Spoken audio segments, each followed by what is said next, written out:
उत्तर प्रदेश में जाति के आधार पर जनगणना को लेकर मांग जोर पकड़ रही है। विधानसभा में लगातार इस मुद्दे पर समाजवादी पार्टी हमलावर नजर आ रही है। इन्हीं सब मुद्दों को लेकर समाजवादी पार्टी के प्रदेश अध्यक्ष नरेश पटेल उत्तम से न्यूज आवर संवाददाता प्रशांत राव ने खास बातचीत की। इस दौरान नरेश उत्तम ने कहा कि बीजेपी जातियों के आधार पर लोगों से भेदभाव कर रही है, इसलिए जातीय जनगणना होना आवश्यक है। हमारे साथ समाजवादी पार्टी के प्रदेश अध्यक्ष नरेश उत्तम पटेल जी हैं। नरेश उत्तम जी, जिस तरीके से सदन में आज अखिलेश जी ने अपनी बातें रखी हैं, एक तो उन्होंने शूद्र वाला मुद्दा रखा, बजट का मुद्दा रखा, सबसे महत्वपूर्ण मुद्दा था कि जेपी एनआईसी जो समाजवादी पार्टी सरकार में बना था उस बिल्डिंग का प्रयोग नहीं किया जा रहा है, क्या कहेंगे? ये डेवलपमेंट के बारे में जिस तरीके से माननीय अखिलेश जी ने उत्तर प्रदेश सरकार को आईना दिखाया है कि आप अपने बजट में जो घोषणा करते हैं, जो बजट निर्धारित करते हैं, उसका बहुत बड़ा भाग तो आपने खर्चा नहीं किया है। पिछले 5 सालों में आपने बजट का बहुत बड़ा भाग नहीं खर्चा किया।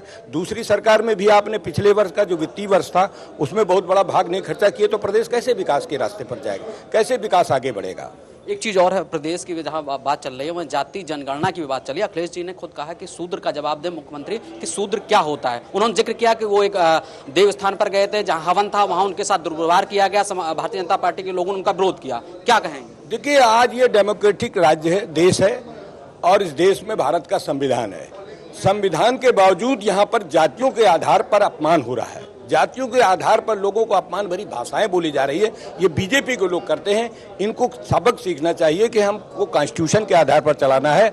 जातियों के आधार पर अगर आप कर रहे हैं तो उनकी जातियों की जनगणना कर लो। जातियों की जनगणना करने के बाद जिसकी जितनी संख्या हो उसके अनुपात में उसका हक और उसका सम्मान उनको दे दो।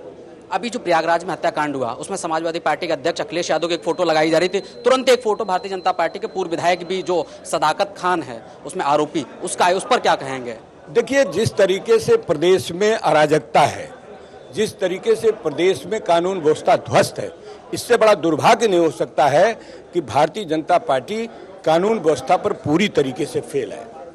आप विधान परिषद में हैं, तो विधान परिषद में किस तरीके से सत्ता को आप आईना दिखाने का काम कर रहे हैं?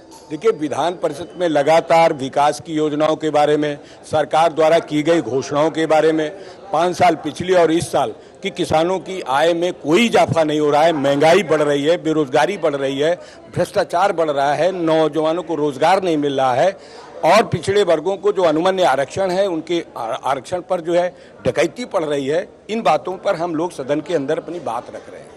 लखनऊ से न्यूज़ आर के लिए कैमरामैन मानस महलोत्रा के साथ मैं प्रशांत राव।